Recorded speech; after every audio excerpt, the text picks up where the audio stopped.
Valendo! Olá, meus amigos e minhas amigas aqui do Bate-Papo do Varejo. Hoje eu estou com um super convidado aqui, o professor Fábio. O professor Fábio, que é um cara assim, de renome. Se você não conhece ainda, você vai ver aqui tanta coisa. Você vai falar, cara, eu tinha que ter conhecido o professor Fábio antes. O professor Fábio é um cara que realmente traz muitas coisas boas e nós vamos falar sobre um tema que está mexendo com todo mundo, ninguém sabe responder direito. Eu fico aí em congresso, convenções, perguntando sobre reforma tributária, o que vai vir aí, o que é bom, o que é ruim. E o professor Fábio está vindo aqui para, pelo menos, tirar um pouco de dúvida da gente. E você pode, nos comentários aí também, falar um pouquinho com a gente aí, né, sobre o que você acha da reforma tributária, pode falar um pouquinho para a gente aí. Pode fazer perguntas também, o professor Fábio vai te responder no momento exato aí. E mais, o que eu quero que você faça agora? Você vai simplesmente agora fazer o favor para mim. Você vai compartilhar, você vai dar o like aqui. E se você está no modo Spotify aí, por favor, vai lá no finalzinho e você dá 5 estrelas para a gente. Tá? Eu quero que você dê 5 estrelas, o professor Fábio merece. Então, lá no finalzinho, então, acabou o Spotify, 5 estrelinhas lá. E compartilhe com o máximo de pessoas. E nos comentários, pode comentar com a gente aí se está bom o som, se a imagem, tudo. Vai falando também o que eu gostaria de ouvir aqui no Bate-Papo do Varejo, quem que você gostaria que viesse aqui no Bate-Papo do Varejo. A gente sempre está trazendo várias pessoas aqui, pessoas que têm conhecimento do varejo, que trazem coisas do varejo, que sempre ajudam a gente no varejo a melhorar. O professor Fábio é um deles, que vários clientes nossos já contemplaram aqui sendo auxiliado por ele, porque ele é um cara que sabe muito. O professor Fábio, que está aqui comigo, gente, ele é professor, ele é mestre, ele é doutor, ele é contador, o cara é diretor da IPConte, uma das empresas fantásticas, está aqui no sul de Minas, e também ele é perito contábil. Muitos aí devem já ter visto muita coisa dele. Professor Fábio, muito obrigado pela sua presença aqui. Eu que agradeço, Ederson, meu amigo. Eu tenho muito prazer em participar dessa live aqui, porque eu sempre acompanho aí, né, as suas lives, os seus artigos. Às vezes você manda uns links aí muito interessantes, uns artigos, né, coisa muito boa aí para o pessoal, principalmente do varejo, mas não só do varejo, né? Porque o varejo é uma empresa, né, que tem todos os problemas que todas as outras empresas têm. Existem as questões específicas, né, do varejo, mas é muito bom. Eu fico muito satisfeito de fazer parte aí desse seleto grupo aí. Obrigado, professor. E você aí, que já conhece o professor Fábio, escreve para a gente aí o que você acha do professor Fábio. Bom, professor Fábio, antes da gente falar dessa questão da reforma tributária, que está todo mundo aí cabelo em pé, eu entendo bem de cabelo em pé, né? Você pode ver que eu entendo pra caramba de cabelo em pé. Ou seja, por que o professor Fábio foi para essa seara de contábil, tributação? Onde o senhor tirou isso? Onde começou toda essa história? Onde que eles foram encontrar esse cara aí que hoje transforma muitas empresas aí e soluciona muitas empresas, salvando ela, dando aquela mãozinha, tirar ela desse circuito que muitos não entendem, que é a tributação. Onde que surgiu o professor Fábio aí, cara? O Ederson e amigos, a única vantagem de você ser velho, né, que ser velhinho, que eu vou fazer 70 anos agora, o ano que vem. Estou com um corpinho de 69 ainda, porque eu não fiz ainda, mas eu vou fazer 70 anos. Eu me lembro que o meu irmão trabalhava no escritório de contabilidade em 1967, eu tinha 13 anos. Vamos lá, está precisando de um rapazinho lá para lançar umas notas lá e tal. Aí eu fui lá, não existia ainda o ICM, era um tal de IVC, Imposto sobre Vendas e Consignações. Era cumulativo, ele incidia sobre a receita. E a receita era calculada numa presunção da entrada. Eu pegava as notas, era lojinha, era boteco, era pequena indústria, sabe? Tudo isso. Eu pegava as compras, não era registro de entrada, chamava registro de compras. Aí eu lançava, por exemplo, a lojinha comprou, a valor de hoje, né? Comprou 50 mil. Loja de roupa tinha uma margem de, acho que é 40%. Então, 70% era a presunção da venda. E já tinha o simples também. Só que não era simples, era estatuto da microempresa. Então, aí pagava essa presunção. Uma perfumaria, né? Uma joalheria era mais, era 50%. Eu não me lembro também que faz mais de meio século, né? Então, tem bastante tempinho, percentuais, eu não lembro muito bem, não. Bom, aí depois veio o ICM. Nessa época não existia máquina que dividia. Só tinha máquina que somava, diminuía e multiplicava. E aí a gente até brincava quando entrava um menino novo no escritório, né? Pega a máquina que divide lá para nós, pega a máquina de achar diferença, não tinha essas brincadeiras, então, não existia. Aí depois disso, aí eu fui para o Exército, fiquei 1 ano como recruta lá, e jurei a bandeira, virei soldado, mas não quis ficar lá, não. E depois eu fui trabalhar numa indústria de laticínios. E aí já tinha o ICM. Tinha o ICM, e já não era tão complicado, sabe? Na época, não. A coisa foi, com o tempo, foi se complicando. E aí depois eu fiz ciências contábeis, fiz administração, fiz MBA, pós-mestrado, do doutorado, comecei a dar aula, né?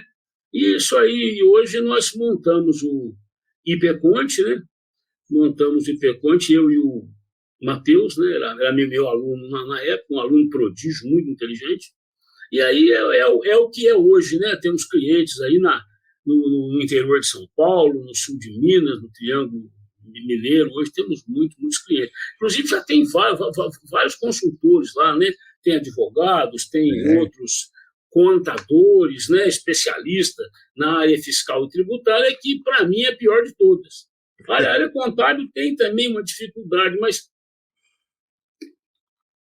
hoje você pega, por exemplo, o PIS e COFINS, né? O ICMS, com todas as características. Para mim, o IPI não é tão complicado, não. Mas o ICMS e o PIS/COFINS é uma dor de cabeça para os contadores e para os empresários. É verdade. O professor, quando o senhor conta essa história, né, que você vem metendo essa história, e aí vem o grupo do IPConte, né, junto com o Matheus, que para mim é um cara super inteligente, né, tem uma habilidade assim como o senhor, poderia, claro, se unir com pessoas boas, não teria o caminho mesmo para fazer. Sem razão de ser daqui, tá, gente? Porque, na verdade, são grandes profissionais e pessoas muito boas também. E aí surge ali o professor Fábio, né, que vem buscando. Eu tive a oportunidade de encontrar o professor Fábio, foi num congresso, cara. E aí o professor Fábio lá fez aquela palestra fantástica. E eu fui conhecer o professor Fábio pessoalmente lá. Falei, cara, que legal, né? Saber essa trajetória, essa construção de ser professor e fazendo essa mudança. E aí o senhor fala uma coisa interessante, que a contabilidade, ainda por si, ela tem as dificuldades dela, mas não são tantas, igual esse tanto de regra que criam, né? Quando se fala de tributação. E por que isso? Por que esse tanto de regra? Qual que é o objetivo, viés disso aí, professor? O viés disso aí, na minha opinião, é o seguinte: os nossos legisladores são muito confusos, a cabeça deles é confusa. Então, eles vão criar, por exemplo, dá para você um exemplo, né? Você vai tributar a carne. Aí, se o bezerro nascer fêmea é de um jeito, se nascer macho é do outro. O traseiro é de um jeito, o dianteiro é do outro. O couro é de um jeito, o osso é do outro, o leite é do outro, o queijo já é do outro, e se for queijo, gorgonzola é de um jeito, se for mussarela é do outro. Há pouco tempo teve uma cooperativa muito grande aqui da região, que a gente dá consultoria, e o contador deu uma bobeira, eu tive que defender ele lá no cooperativo. Recebi uma multa lá pequena, R$ 21.000, porque eles transferiam mercadorias para vender lá em São Paulo. E uma das mercadorias era o requeijão. Então você vai lá, requeijão, redução na base de cálculo e substituição tributária. O contador, lá no anexo 4 antigo, agora é o 2, né? Olhava lá, tem a redução na base de cálculo de acho que é 51%, se não me engano. Aí reduzia a base, calculava a ST e pagava. Aí eu vi lá, em desacordo com aí eu fui olhar direitinho, com calma lá, a redução na base se aplica apenas da indústria para o atacadista, para o varejo, mas para o consumidor final não. Aí eu pensei, mas então, quando ele calcula a ST pega toda a etapa até o final, né? Ele já deveria calcular com ST. Falei, mas peraí, mas tem ST no final e não tem redução na base. Então, por que existe a redução na base? Esse requeijão não foi feito para alguém comer um dia? Alguém vai comer esse requeijão um dia? Então, ou ele vai ficar no atacado e não vai ficar, não vai ser vendido. Então, umas coisas assim que não tem nenhum sentido. O que faz é a interpretação, né? O que a gente percebe é que vai na interpretação, porque não faz sentido quem é que está buscando esse tipo de situação que não cria conformidade, né? De facilitar a vida do varejista.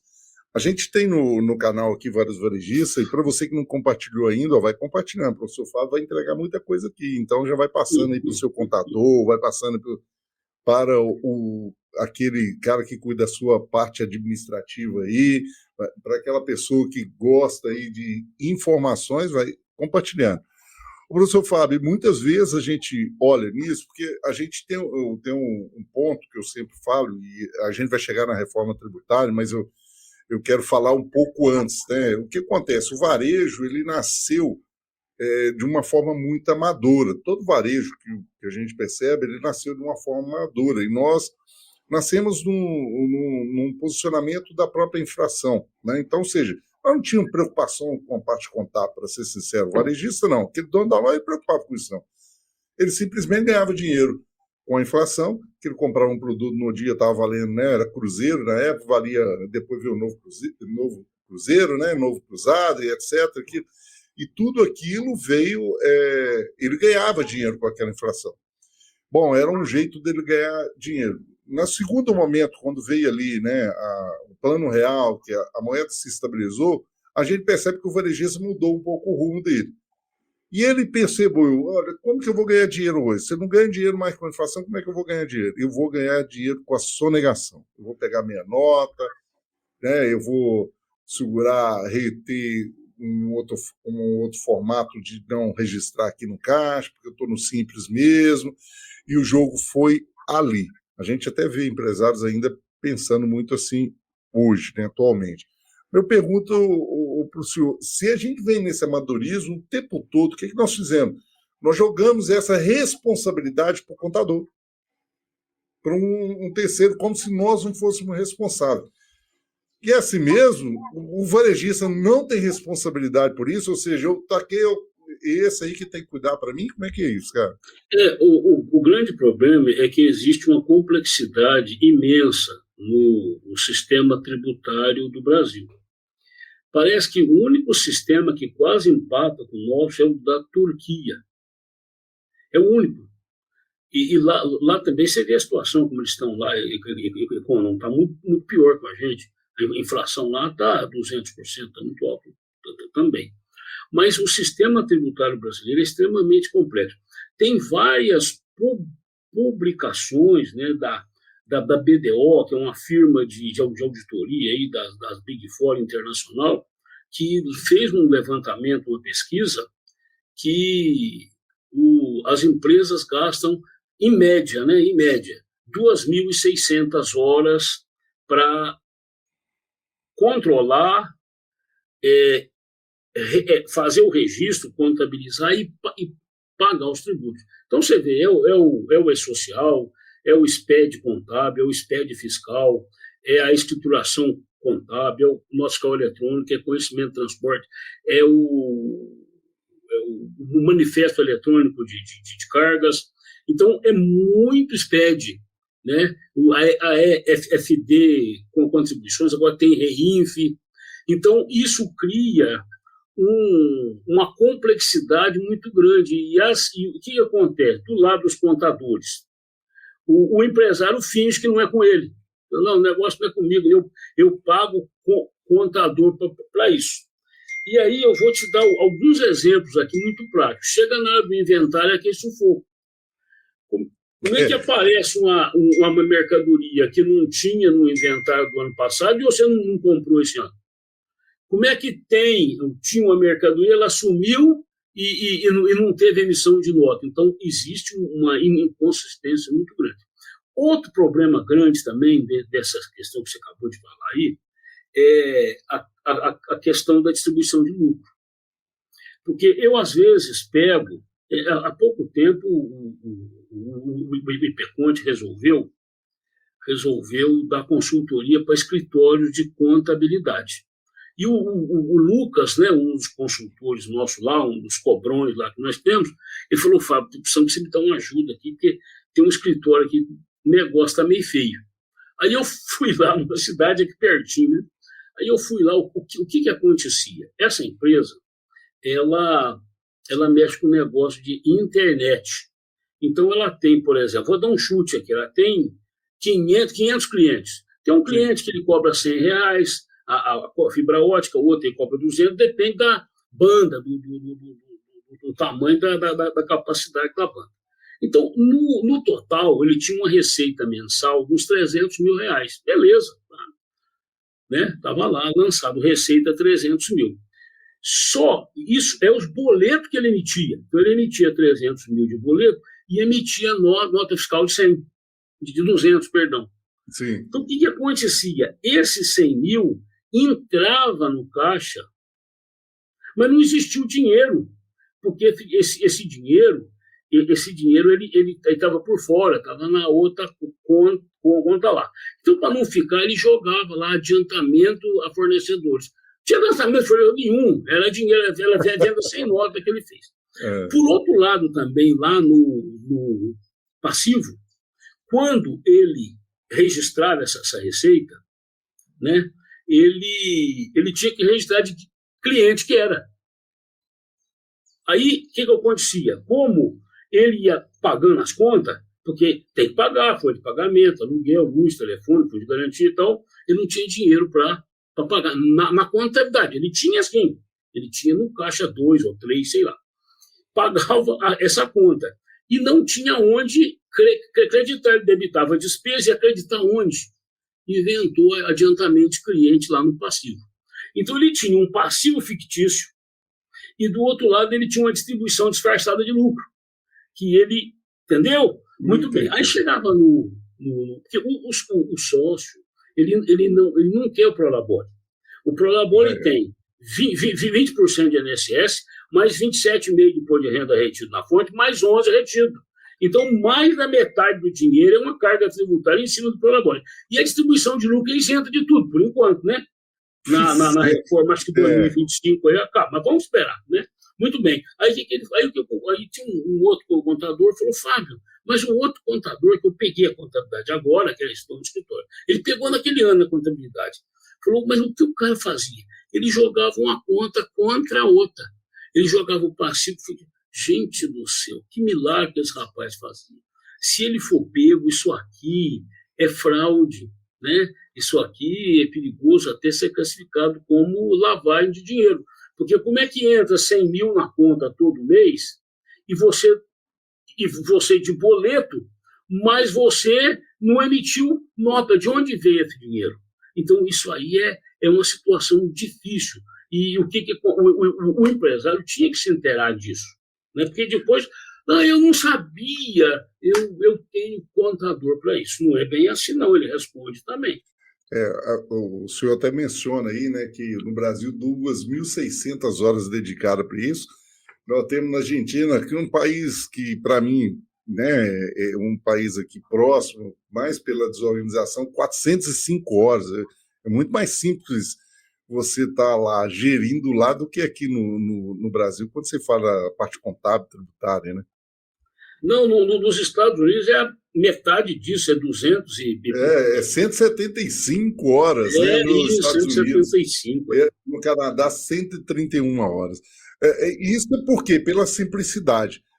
Quando eu olho isso, eu penso o seguinte, e até o senhor até menciona aí, né? Isso aí pode ser pego, pode ser uma sonegação, lavagem de dinheiro.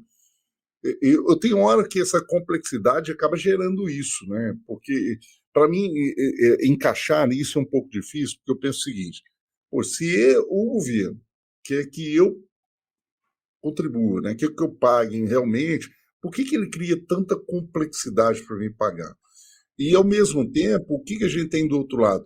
Uma sonegação que são bilhões de reais aí, ano, por sonegação, né? Com relação a isso. Isso, e outra coisa, quando a carga tributária é muito alta, ela possibilita uma sonegação muito grande, porque vale a pena o risco. A carga tributária. Eu não sei se você se lembra, Edson, você vai lembrar, outras pessoas não. Quando começou esse negócio de computador aqui no Brasil, era de disquete, né? Comprava muito disquete, essas coisas. Eu me lembro que tinha um tal de Cine, Serviço Nacional de Informática. E a carga tributária, para proteger a indústria nacional, a carga tributária do disquete era 3 vezes mais. Então a pessoa ia no Paraguai, que era um lugar que era bom para comprar essa tranqueira, e enchia o porta-mala de disquete. Ele vivia disso. Né? E aí, se a polícia pegasse, qual que era a pena? A pena era a pena para descaminho, o perdimento da mercadoria. Se ele fosse lá, enchesse mais um porta-mala e trouxesse, ainda era vantagem para ele, ainda ganhava dinheiro, era 300% de imposto. Então, o que ocorre? Hoje, se você for ver, um automóvel brasileiro tem 49% de imposto sobre a mercadoria. Não falei sobre o lucro, sobre a folha de pagamento, não. Sobre o IPTU, eu falei só os impostos indiretos, aqueles que são embutidos no preço da mercadoria. O PIS/COFINS é 9,25, mas não é 9,25 que incide sobre ele mesmo. Da onda, 10,20. O ICMS é 18, mas incide sobre si mesmo e sobre o PIS/COFINS. Então, 18 vai para 25.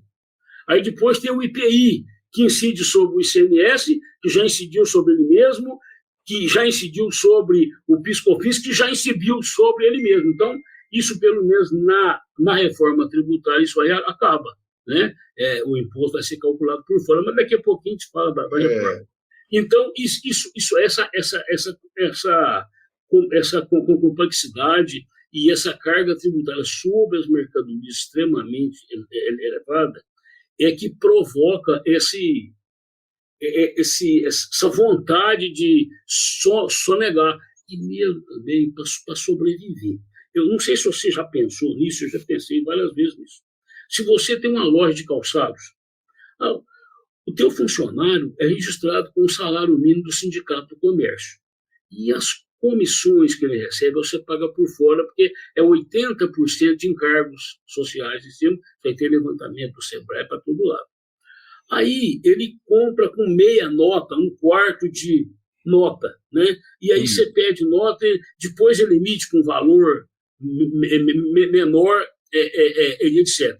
Essa sonegação é muito grande. Aí você, Ederson, você é um rapaz que é patriota, falou, não, eu vou fazer tudo certinho. Eu vou pagar todos os tributos. Então, tua loja tem a minha e de mais 2 lá.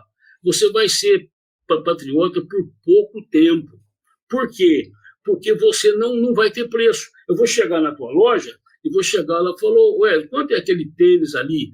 Fábio, esse aqui é R$400. Você fala, mas eu já passei na outra ali, é 320. Ué, não, eu vim aqui só olhar só, outro dia eu venho com calma. A minha esposa também tem que ver, eu dou uma desculpa para você. E isso também, ou seja, vira uma cultura, né? Vira uma filosofia até de sonegação. Porque se eu não tiver a competitividade, eu estou fora do mercado. Né, professor? Perfeitamente. E eu preciso achar mecanismo. E é aí que eu vejo muito, né? A gente fala do. A gente vê. Se a gente pegar um pouquinho história, né? Porque eu vou buscando aqui na história, porque eu lembro do cara, e está no Simples, aí veio muito, né, o regime do lucro real, né? Quando o cara, eu costumo dizer para o empresário que ali é o governo chamando ele para ser o próprio fiscal, né? Porque automaticamente começa a pedir nota de tudo, ele vai pagar sobre o lucro, mas ele tem os mecanismos dele também.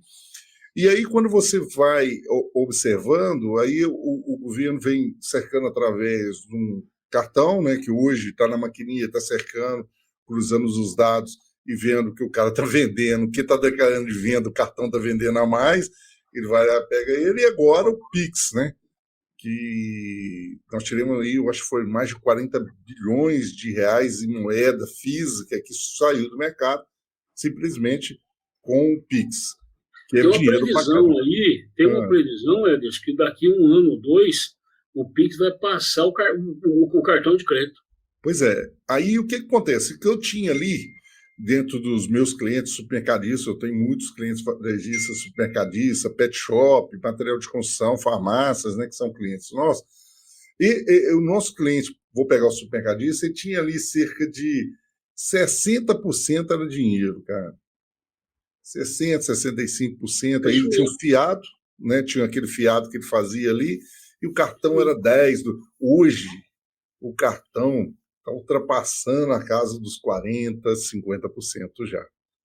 E é claro, né? Aí tem outros, o Pix vem ali crescendo assustadoramente, as pessoas não estão dando. Aí eu volto e falo, cara, como é que esse cara lá na ponta ele vai sonegar? Não tem jeito de sonegar. Ele precisa melhorar a gestão dele. Como é que ele faz isso, professor, hoje, diante de um mundo tão competitivo, igual o senhor falou, tem essa competição, né? Os grandes players que estão invadindo o interior, que a gente sabe aí que tem grandes tributaristas no meio envolvido, os caras inteligentes ali, que o senhor é um deles que está sempre assessorando. Tem esse cara do pequeno varejo que está ali, está tentando se equilibrar, já teve que entrar para o lucro real, que não dá para ser amador mais, ele precisa ser profissional. Como é que o cara consegue se equilibrar diante de uma situação dessa? Pois é, essas grandes empresas, algumas vêm para cá e se adaptam bem, né? Outras não, outras tropeçam, né? Aqui e ali, você está vendo aí exemplo aí, até de escândalos aí de fraude em demonstrações contábeis. Mas eu creio, isso aí, muita gente não concorda comigo, mas pela experiência que eu tenho, eu acho que essa reforma tributária que vem aí, o que ela vai fazer? Ela vai simplificar demais a apuração do tributo. Por quê? Ah, Fábio, mas 28% é muito. Hoje é 40%. Isso a pessoa não vê, porque não vai ter imposto sobre imposto. Eu acho que eles vão dar uma facada agora, no imposto de renda. Eles vão deixar um pouquinho de tributar em cima do consumo, porque a tributação do consumo no Brasil só perde para a Venezuela e para a Argentina, né? O resto tributa-se muito mais sobre o lucro, né? Vamos pegar o exemplo dos Estados Unidos. O meu irmão costuma ir muito lá nos Estados Unidos, e ele traz Fábio, esse notebook que custa 5 mil, eu comprei por 2.600 nos Estados Unidos. Esse paletó, essa roupa aqui, marca tal, que ele gosta dessas coisas, né? E tal, é a metade do preço. É simples, é a tributação. A tributação sobre o consumo é muito pequenininha. Tem estado que é 6%, tem estado que é tax-free, né? E se você falar que você é de outro país, ainda devolve o imposto para você ainda. Isso na Europa tem muito disso, né? O cashback. Você já viu um comentário aí, parece que o governo brasileiro está falando até nisso, mas aqui não funciona, não. Essas coisas aqui não funcionam. Então, o que acontece? Quando o sistema simplificar, o crédito vai ser amplo. Não vai ter exceção tributária, não vai ter redução na base, não vai ter nada. O que vai ter é uma alíquota diferenciada para determinados setores. Desconto de 100%, de 60%, de 30%. Nas alíquotas. O supermercado, por exemplo, alguns produtos, hortifruti, granjeiro, vai ter uma redução. porque já não tinha o ICMS também, né? Já não tem. É uma sacanagem também, né? Tá 28%. Então, o que vai acontecer? Com a simplificação, muita gente não concorda comigo, viu? Porque a reforma tributária vai piorar. Não tem como piorar, põe a mão na consciência. O que acontece? Nós nos acostumamos com essa complexidade tão grande. Tem aquela história, o sapo, por exemplo, ele tem uma característica que ele não sente calor nem frio. No calor ele acompanha a temperatura, no frio então você põe no gelo, ele vive, você põe ele lá na Somália com 50 graus na sombra, e lá não tem sombra, né? 50 graus lá, ele sobrevive. Então, o que aconteceu? Nós somos um sapo que foi fervido aos poucos. Então, a temperatura foi subindo, aí o governo dominou a informática, criou esse mundo de SPED, né? Aí você pega uma nota, tem CST, tem CFOP, tem NCM, tem CEST, tem JETIM, tem Código Interno do Produto. Então, é um mundo de burocracia que não precisava ser assim. Não precisava ser assim. Hoje tem IVA, lá em Portugal tem IVA, mas tem 3 alíquotas, 7, 12 e 20. Então, os produtos supérfluos, né, que dizem que, por exemplo, cigarro, bebida é 20. Produtos mais ou menos é 12. E produto alimentício, medicamento é 7. Pronto, muda a alíquota. É o que eu acredito que o IVA vai ser. Mas tem o CBS e IBS. Não é um só, é o IVA. Você vai pagar uma alíquota só para os dois. E eu acho que aí vai... E aí que é importante. Porque quando a gente aprende ciências contábeis, aí você cai na vida do escritor, gente, mas eu aprendi aquilo tudo. Eu aprendi orçamento, controladoria, análise econômico-financeira, taxa de retorno, valuation. Eu aprendi gestão estratégica de custos e formação de preço. Chega aqui, eu estou fazendo SPED, fazendo social. Então, por quê? A função do contador não é essa. Quando, por exemplo, a sua empresa, eu tiver me dedicado, falou, Ederson, vamos fazer um orçamento para o ano que vem, para a gente fazer um planejamento tributário, qual regime que é melhor, vamos fazer uma análise aí, exemplo, você vende água mineral, você vende água mineral por R$3, você compra ela por 2, ela te dá uma margem de 1, beleza? E vamos supor que você está vendendo hoje mil garrafinhas por mês, você está ganhando R$1.000 nesse item, nas variedades, nos itens que você tem. E se a gente reduzisse o preço para R$2,80? Ao invés de vender 1.000, a gente vai tomar cliente, vamos vender 2.000. 2.000 vezes 80 centavos dá 1.600. Eu vou aumentar em 60% minha margem de contribuição, reduzindo o preço de venda. Hoje você não vê isso. Não. O empresário não tem tempo para fazer isso. Então, ele não consegue ir para a estratégia, né? Ele para a operação do negócio. Não, é por item que você tem que fazer isso. E aí você faz uma oferta, estou com o estoque aumentado, vamos fazer uma oferta ali para atrair movimentação na loja. Hoje o contador não pode te auxiliar nisso. Você faz para ele, ficou olhando na tua cara. Você acha que eu estou ficando louco?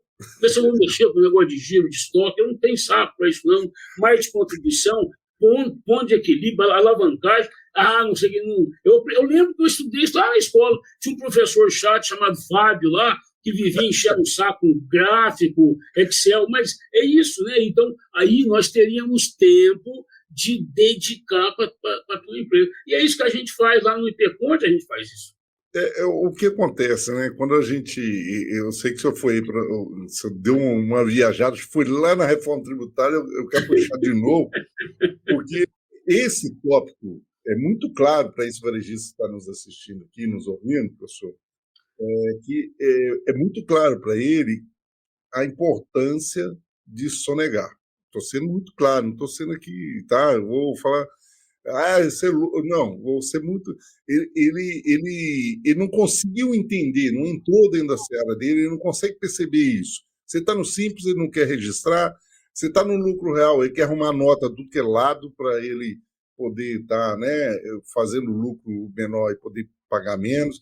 O que ele puder fazer a nível dele estar achando um mecanismo para que ele possa pagar menos ou que ele possa pagar o mínimo possível para ser competitivo, igual o senhor falou, isso é real.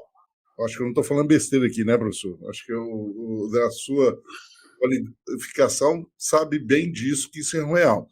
A gente sabe que no Brasil, o senhor até que passou nessa matéria aqui para mim, complexidade tributária gera 500 bilhões de sonegação por ano. Cara, 500 bilhões é muita grana de sonegação. Aí é tão... Né, ele é o PIB lá da Suécia, né, que equivale, né, ao PIB da Suécia.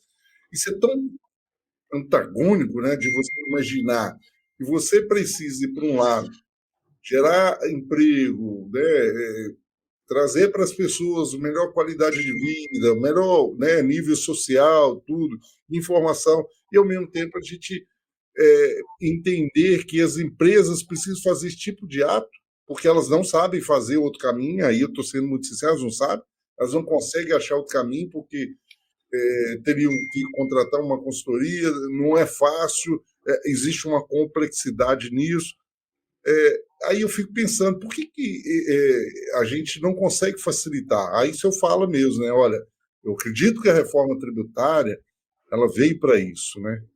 E essa reforma tributária, ela está vindo para isso, né? Ela está entrando, né? Está vindo ainda, né, professor? Tem mais uns anos ainda. Ela está vindo para isso. Para realmente ela trazer esse novo formato, essa nova leitura hoje dentro do varejo em si? O governo sabe disso, né, que a sonegação é muito grande, inclusive não é só a sonegação, não. Nós temos hoje no Brasil um contencioso tributário, administrativo e jurídico em torno de 5,5 trilhões de reais. Então, as empresas... São isso que o senhor está dizendo, para todo mundo entender aqui, são ações que estão aí. A empresa é autuada, né? A empresa é autuada e arrumam os advogados lá e entram na justiça. Nós temos casos aí muito grandes, alguns exemplos aí de grandes empresas. Nós temos empresa até a Braskem, exemplo, 2 trilhões que ela deve. Varig não pagava imposto.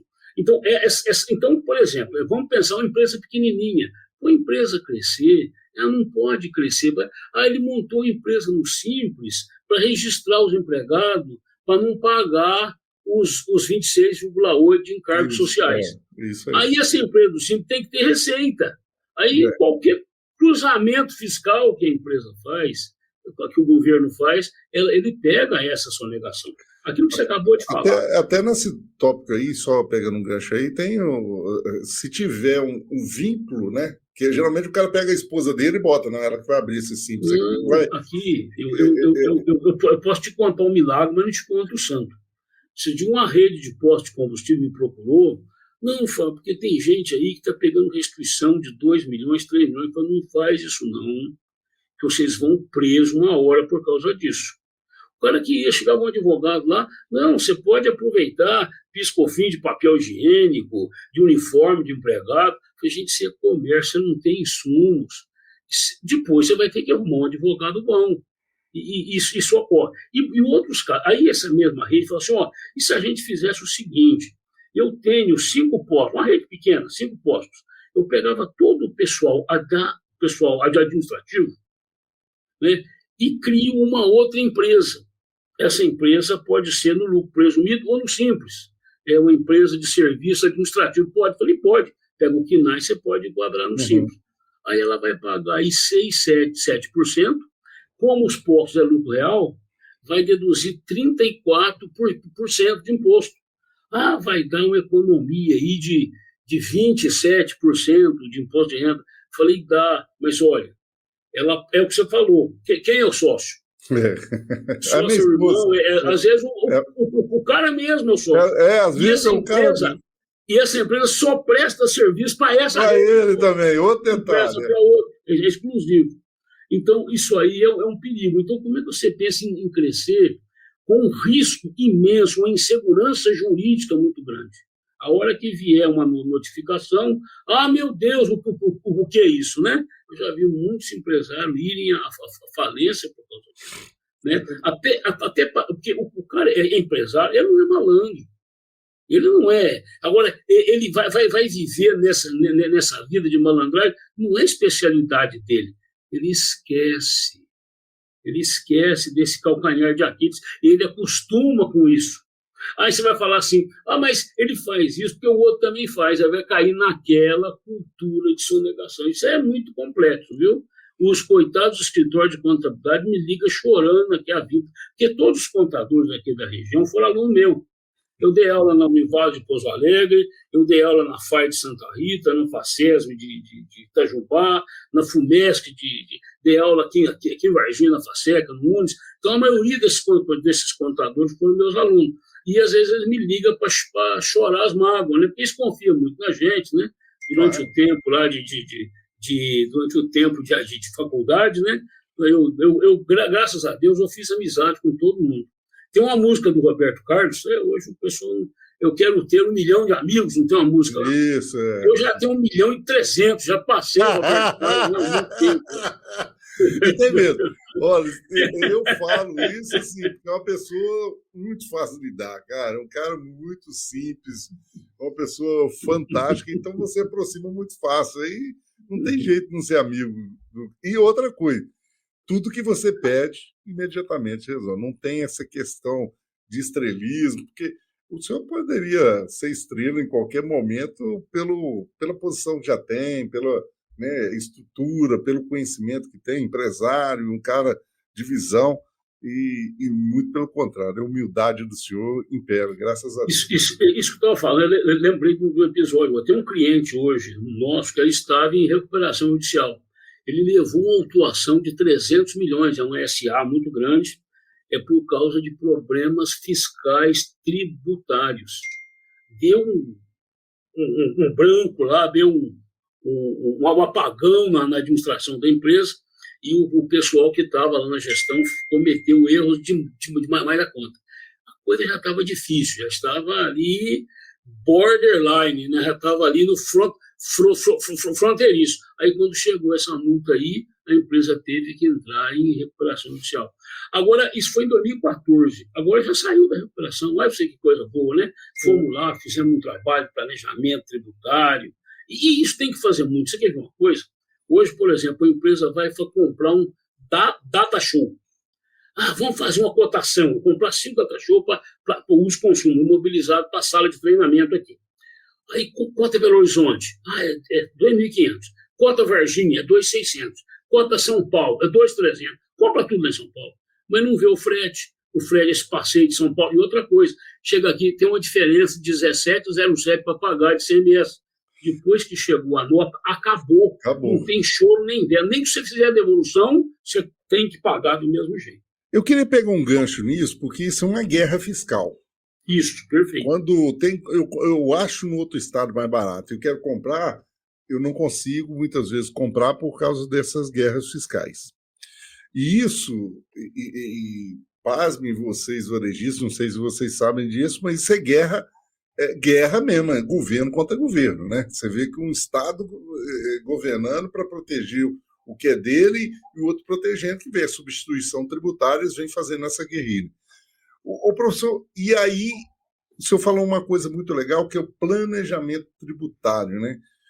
O planejamento tributário, o que é isso? O que o cara pode fazer para ele ter esse planejamento tributário, para ele se salvar, né, dessa guerra fiscal que tem entre estados? Ou pelo menos amenizar, né? O planejamento tributário, vamos fazer um exemplo bem simples aqui. Você está fazendo tem imposto de renda, pessoa física. Uhum. Aí no cantinho tem lá, com o desconto padrão ou a declaração completa. O próprio sistema já marca para você. Teve um amigo meu que é tão bobo que ele marcou mais caro, acho que ele está marcando mais barato. Então, tem gente que troca os pés pelas mãos aí. Falei para ele, rapaz, se você for descer a escada mascando chiclete, você cai, você não coordena as pernas em queixo, você tem que coordenar. Presta atenção, simplificado, não sei o quê. Eu queria o simplificado, mas o simplificado você paga mais caro, porque você tem despesa com médico, tem umas coisas. Quem pode declarar todas as despesas, né? É planejamento tributário, é você conseguir reduzir a carga tributária, pagar menos imposto de forma legal, de acordo com a lei. Então, chega, por exemplo, no mês de outubro, né? Chega no empresário, falou, Ederson, como é que está o ano que vem? Você vai aumentar muito o faturamento? Você vai, pode ser presumido ainda? Vamos fazer aqui as contas, né? Como é que a tua margem de lucro está aí? Por exemplo, supermercado. Supermercado, a margem líquida, se der 2%, se ajoelha, como diz minha mãe. Ela põe as mãos. Porque a mãe falava assim: meu filho, põe as mãos para o céu, meu filho. Ela falava desse jeito. Levante as mãos do céu e ouve a Deus. Tem um supermercado aqui na região que ela foi vendido para o BH, acho que era GF que eles chamavam. Dava 0,5, tinha ano que dava, dava uma margem negativa. Então aí você vai optar pelo lucro presumido. O lucro presumido é 8% de folha de renda e 12%. Só se o cara for burro, não tem sentido isso. Né? Então, aí é falta do contador dar uma chegada nele. Se ele é do lucro real, ele não pode ser amador, né, professor? Ele precisa ser profissional. E aí ele precisa de braços para isso, porque é o que eu falo, o cara às vezes quer ser, né, ele está no lucro real, ele joga aquilo para a contabilidade e acha como solução, que a contabilidade vai vir com a bala de prata e vai resolver para ele, um milagre vai resolver tudo para ele. Não vai. Isso é um debate o tempo todo. Cara, você precisa ter, abre aspas, não sei se eu concordo bem, mas quase uma contabilidade interna. Sim. Dependendo, se você já está aí com 4, 5 lojas, você já pode pensar na contabilidade interna. Sim. Contrata uma consultoria, por enquanto, até ele andar com as próprias pernas, né? E ali ele monta ali a equipe dele, departamento fiscal, pessoal, departamento de contábil, né? Eu vou contar para você uma historinha bem rapidinho. Eu estava lá em Santa Rita do Sapucaí, atendendo um cliente lá, acho que era da DL que mexe com carro. Aí uma moça me ligou: Fábio, você dá uma ajuda pro meu pai lá em Pouso Alegre, rapaz, tá reclamando que tá pagando muito imposto. Aí eu fui lá conversando lá com o senhor lá, e falou: quanto você está vendendo? Eu estou vendendo 250 mil por mês. Eu calculei 3 milhões por ano, ele está na beiradinha do simples aí. Mas eu só lanço 150. 100 é por fora, porque senão o meu simples vai subir muito. Meu simples já está em 11%. Se eu lançar tudo, vai para 13%. E 13% de 3 milhões vai dar quase 40 mil de imposto. Eu não aguento pagar. Ele tinha 3 empregados só. Eu falei: mas você está no simples? Estou. Simples como? Se ele optar pelo lucro, pelo presumido, porque no simples ele paga todos os impostos. Vamos lá, hortifruti granjeiro é alíquota zero de PIS e COFINS. O PIS e COFINS está dentro do simples. É isento de CMS. O CMS está dentro do simples. Né? O que ele ia pagar? Ele ia pagar só o imposto de renda, a contribuição dava 2,28% e a parte da Previdência Social. Então, o que ele ia pagar? Ele ia pagar uns 6%. Ele estava pagando 13% em cima de um fato. E só negando. Falei: isso é uma negação, isso é um perigo, porque o dinheiro entra no banco, amanhã o governo falou: o senhor depositou no banco 3 milhões, mas o senhor só emitiu de nota 2. Esses 2 milhões aí, o que o senhor arrumou? É sequestro relâmpago, é tráfico? O que é isso aí? Como é que ele vai explicar? Não tem nota, não tem origem. Então, isso é um problema. Aí eu estava indo embora, a contadora me ligou: Fábio, eu te conheço, você deu uma palestra uma vez sobre REIF aqui em Pouso Alegre. Rapaz, sabe o que acontece? Eu estou com vergonha. Sabe o que acontece? É que a gente não tem tempo, esse povo paga um honorário muito baixo. Isso é um outro problema sério.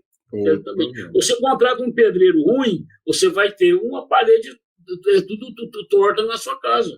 Então, você tem que escolher os profissionais. E tem profissional bom, viu, no mercado? Tem profissional bom, cada dia formam profissionais bons.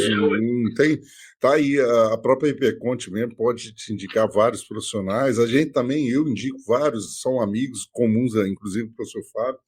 Professor Fábio, eu queria pegar 2 pontos aí que eu achei interessante, eu contando esse case aí. Às vezes eu tenho clientes que é do Simples e eles fazem muito essa questão. E eu falo o seguinte: olha, quem paga o imposto não é você. Vê se eu estou errado, você pode até me corrigir, tá? Quem paga o imposto, isso é o consumidor, ele está lá pagando aquilo ali. Você já botou isso no preço, se você não botou, está errado da sua parte, né? Esse é um ponto, igual o senhor falou. Mas como é que eu vou ser competitivo com o outro se o outro, né, está sonegando? Faz sentido? Faz. Então você precisa trabalhar no Oceano Azul, né, começar a fazer produtos que o seu concorrente não consegue equiparar, e você começa a a trabalhar sobre isso. E é um outro ponto que é interessante, que como ele pega, ele se prende aquilo a reter esse dinheiro, porque não vai botar no banco, igual você falou, senão o governo para pegar. Ele começa a ter um outro processo que é de insegurança, né? O cara tá, e outra coisa, arruma laranja. Pois é, rapaz. Isso é que é um perigo. E como é que gerencia? Aí eu fico pensando, pô, o cara consegue gerenciar isso, por que não gerencia o negócio de forma correta, né? Aí eu vou voltar àquela coisa, né, que eu sempre pergunto, falo assim, olha, você usa cinto de segurança por quê? Aí o cara fala, usa cinto de segurança por segurança. Eu falei, não, mentira, você usa porque você um dia foi pegado você aí, que você estava sem cinto de segurança e você foi multado. Se não multasse, você talvez não estava usando cinto de segurança até hoje. Felizmente, no Brasil, às vezes eu vejo o governo fazendo que o varejista trabalhe corretamente. Isso me mata. Ele que começa a impor algumas posições para que ele comece a fazer. Porque ele podia fazer, né? Mas aí ele distorce aquilo num formato que ele tem essa habilidade, ele é inteligente para aquilo, distorce aquilo para uma justificativa de achar um caminho que talvez ele se sinta mais seguro. Agora, do jeito, isso é uma previsão minha, do jeito que eu estudei a reforma tributária. E aí que eu quero que o senhor entre agora na reforma tributária, senão eu vou ficar agarrado, senhor aqui. Por enquanto, está muito bom, Edson, muito bom. Por quê? O empresário ele vai se dedicar realmente a gerir o seu negócio, tanto economicamente, quanto financeiramente, quanto mercadologicamente, ele vai poder ter cabeça, né, para poder pensar. E os contadores também, eles vão poder dar uma ajuda muito, muito, muito maior para o empresário, porque hoje está todo mundo perdido nesse aranhol de leis, uma insegurança jurídica. Você tem uma ideia, agora no final do ano, tem alguns supermercados, não todos, e outras lojas do varejo, que estão pegando aí a redução na base, estão pegando isenções e jogando isso como subvenções e deduzindo o imposto de renda. A Receita Federal mudou esse ano. Então, isso aí é uma situação. Muita gente. Eu já vi aqui uns 5 ou 6 mandatos de segurança. Mas mandato de segurança não é uma decisão definitiva. Hoje nós sabemos que o judiciário está, sim, com os homens. Né? E eu vou ser sincero para você, eu não confio que esses mandatos de segurança vão virar em decisão favorável às empresas. Eu não acredito. Também não. Então isso tudo, isso aí na reforma tributária acaba isso tudo. Falando da reforma tributária, 30 anos, é isso mesmo? 30 anos que ela vem sendo estudada? Sim. Agora, não, teve uma reforma tributária na Constituição de 88. Eu já trabalhava com contabilidade já. Se não me engano, em 88, eu estava numa empresa norte-americana. Eu tinha trabalhador dinamarquesa. Aí isso, na Apollo, na Apollo dentro dos comércios. Então, lá já se falava em reforma. E aí veio a Constituição de 88 e mudou um punhadão de coisa. Né? Mas, igual essa agora, eu nunca vi nada igual. Essa desmontou o sistema. Tanto é verdade que eles estão fazendo um período de transição muito, muito longo, porque eles estão até preocupados. Né? Os contadores vão sofrer muito, porque eles vão ter que fazer os 2 sistemas, né? O novo e o velho. Como é que é isso, esse período de transição? Para esse varejista que está nos vendo, como é que é isso? O que ele deve preocupar nesse período de transição? Quando eu falo preocupar, é claro, porque eu volto a dizer, o contador ele é um profissional que trabalha para ele, mas quem tem que estar preocupado com a contabilidade é o próprio varejista, que se não tiver, na minha opinião, ele está errado. Ele precisa se preocupar com aquilo, precisa apoiar o contador, ele precisa buscar as informações. O senhor até já disse, né? O contador tinha que ter um papel mais consultivo do que esse operacional. E o que ele deve, né? Como que ele deve estar olhando, acompanhando isso aí, nessa transição? Bom, a partir de 2026, Então, nós temos 24, 25 e 26 começa o período de transição, né? O PIS e a COFINS somem, né? Eles somem. E depois entra a CBS e o IBS, que seria o tal do IVA, né? O IVA novo. Então, esse vai ser o único tributo, por enquanto, né? Tem um que eu vou falar com você aí. O único tributo sobre o consumo que vai existir. Porque a tributação no Brasil sobre o consumo ele é muito pesada, né? É um dos países que mais tributam o consumo no Brasil. E então, o que vai acontecer?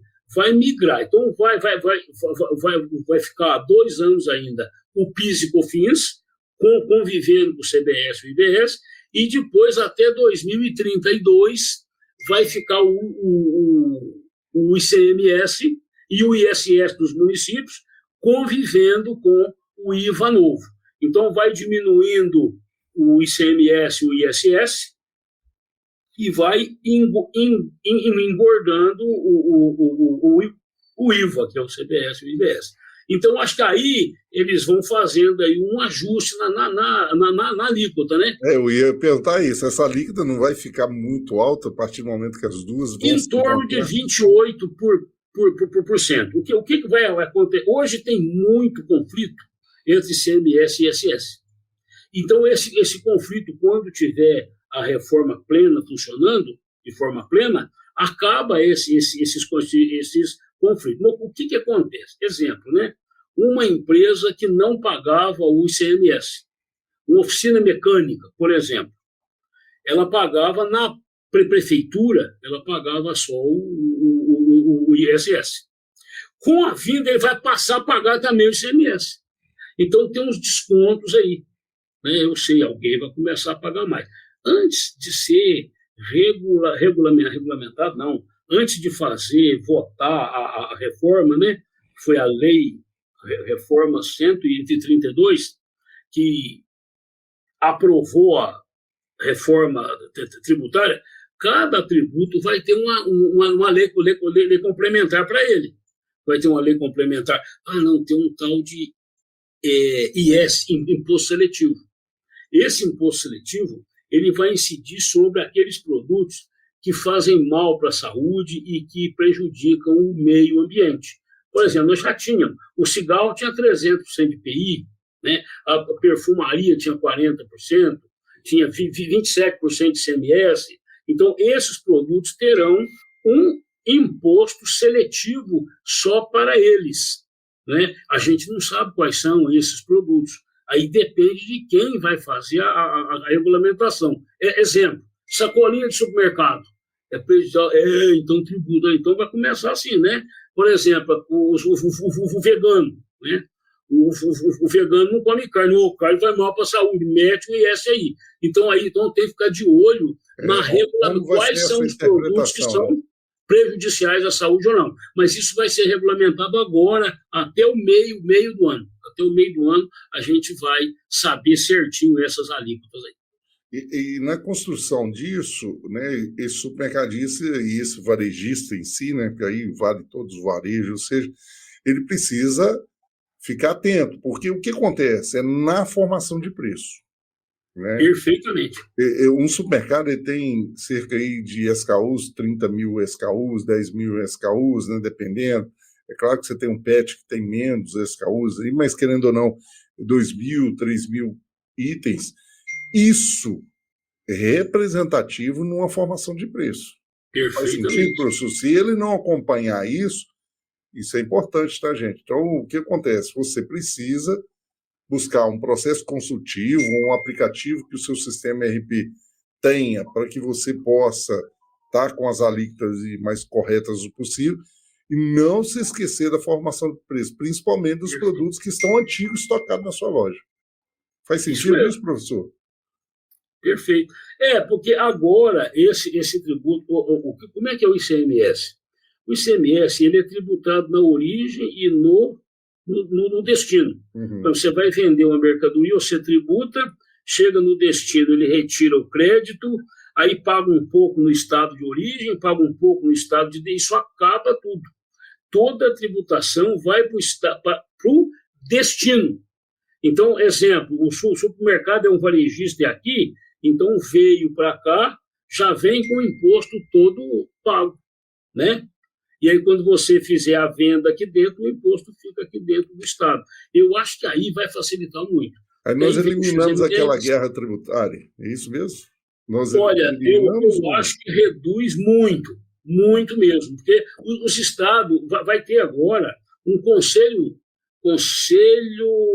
federativo, que cada estado vai ter um representante, não sei quantos municípios, 80 municípios, eu não lembro, mas vai colocar os representantes lá. Igual é hoje o Comitê Gestor do Simples Nacional. O Simples Nacional, o dinheiro vem para o estado, para o município e não dá briga. Porque tem um comitê gestor. Todo mundo foi contra. O Estado vai perder autonomia. Não vai perder nada, já não tem autonomia nenhuma. Já não comanda, né? O ICMS tem que ser convênio, então não tem autonomia nenhuma mais. Então, esse comitê gestor vai trabalhar igual, porque eles gostaram tanto do sistema do Simples que criaram esse Conselho Federativo, que, na verdade, vai ser um comitê gestor do IVA. O senhor acredita, então, que a tributação, com a reforma tributária, vai se tornar mais competitiva as empresas e a tributação vai cair, né? Ou seja, ou vai ser justo para todo mundo? Do jeito que é hoje, não pode continuar de jeito nenhum. Não pode, porque está insuportável. Tem uma pesquisa da revista Exame, até se você quiser depois eu te mando ela. 71% das pessoas, né, os futuros empreendedores, ou seja, os pretensos, né, empreendedores, eles alegam que eles têm medo disso, porque no Brasil até o passado é incerto. Olha para você ver esse caso aí das subvenções, né? Você vinha fazendo de um jeito e de repente é do outro. E aí, de repente, entra na justiça, um ganha, o outro... O Supremo Tribunal Federal, no final de 2022, no início de 2023, ele falou que nem as decisões do Supremo são definitivas, que eles podem rever as decisões do passado. Isso aí desestimula qualquer investimento. E dá uma insegurança, né? Porque jurídica total, porque tudo que esse 5,4 trilhões de contencioso é resultado dessa insegurança. Com certeza. O professor, só para a gente concluir essa questão da reforma tributária, né? A gente observa que tem uma linha dos produtos transformados, né? Como é que vai ser isso quando se fala que a gente percebe ainda que isso é uma grande arma dentro do varejo que ainda não é controlado, né? Que são os produtos transformados. Se eu entro farinha, sai pão, né? Se eu entro aqui com boi, vai sair bife ali. Como é que vai ver a reforma tributária nesse sentido? Isso acaba. Esse problema não vai existir mais. Porque hoje, o que acontece? Você tem 6 sacos de trigo. Aí entrou 100, saiu lá no check-out do caixa, 20. Aí você vai ver no estoque, tinha que ter 80, tem 30. Por quê? Porque você fez pão, você fez pizza, você fez bolo, né? Então tem que fazer uma manobra lá no sistema para emitir uma nota fiscal 5949 e depois emitir uma de entrada do pão que produziu. Isso acaba tudo. E eu tenho conversado, muita gente falou, Fábio, você está otimista demais. Eles vão dar Fábio sempre foi otimista. Eles vão dar um jeito de complicar, porque a especialidade deles é essa. Eu falei, eu não acredito. Porque agora vem as leis complementares, né? Aí vai surgir, mas e a bonificação? A bonificação é tributada de ICMS. Agora não é mais venda. Vai ser tributado ou não? E as devoluções? E as amostras grátis? E as transferências? Quando não é venda. Então, isso tudo vai ter que regulamentar isso tudo. Né? O grande questão, você varejista, precisa entender que tudo disso é uma fase de transição. Essa transição até que ano, professor? Que vai ser? Até 2032. 2033 já entra o novo sistema. E durante esses anos, eu posso estar falando errado aqui, professor, mas durante esses anos o varejista tem que ficar muito atento com a parte tributária. Vai ser um inferno. Vai ser um inferno e ele precisa acompanhar, porque senão ele vai pagar a conta que não precisava. Que é igual o senhor está falando, agora a mesma bonificação entra tributária, né? Ou a premiação entra, ou seja, o que não era ficou sendo, porque não houve ainda uma lei complementar, então ele precisa ficar atento todo isso até na negociação. E para você que não passou ainda esse link aí do vídeo para um comprador, passa também para os seus compradores, para a equipe de comprador. Sim, passo sim. Né? Porque esses compradores precisam saber isso, né, professor? Os compradores do supermercadista precisam, do varejista precisam saber sobre isso também, não é? Preciso saber. Perfeitamente. Professor, eu sei do teu horário, eu ficaria mais horas aqui, eu precisava até perguntar muito mais coisas sobre reforma tributária, quero te convidar para um outro encontro onde que a gente vai, assim, futuramente, né, tá entrando mais na parte tributária aí, sabendo um pouco mais para o senhor poder orientar a gente.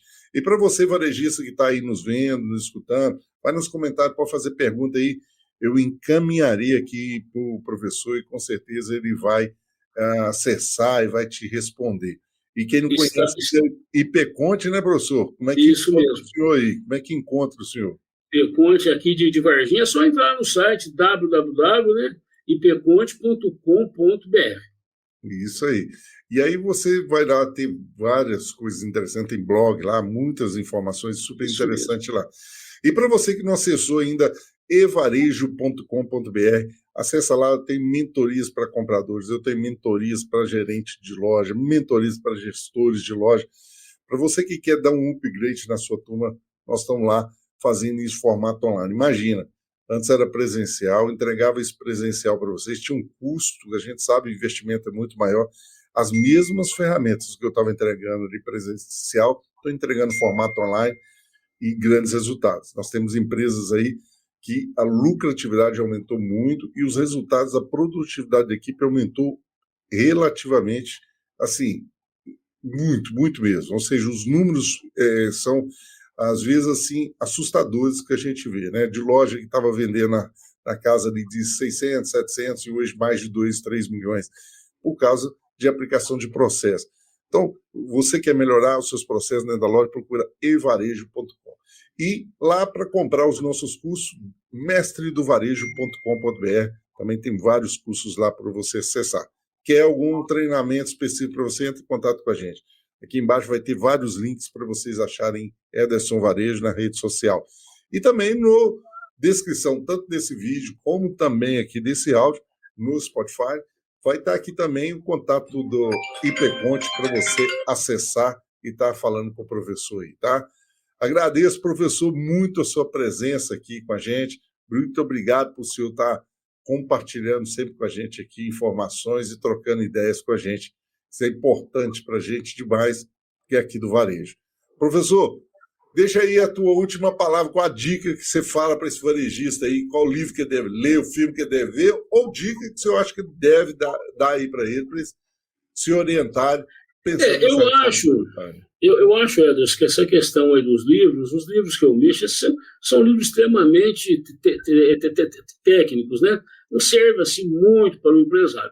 Na verdade, você aí é que tem muitas dicas, né? Você lê muito nessa área, então você já tem uma seleção daquilo que é bom, porque tem muita porcaria no mercado, né? Então você tem as revistas, né? Revistas aí do varejo, livros, eu acho que você que está bem mais em condições de aconselhar. Mas o que o Ederson falou, para me despedir aqui, é o seguinte: quando começar o período de transição, nós vamos ter as duas tributações juntas. Então, aquele negócio, qual o valor que vai para o meu estoque do custo para eu calcular a minha margem? Né? Isso aí vai ser muito importante, mas vão ter muito tempo, porque 2024 agora vão sair as leis complementares, e não vai ter mais legislação por Estado. Vai ser igual o Simples, né? O Simples Nacional vai ser, o IVA vai ser assim. Então, eu acho que vai ficar muito mais fácil. O que vai ficar difícil, não sei, provavelmente até o sistema que vocês têm, provavelmente ele já vai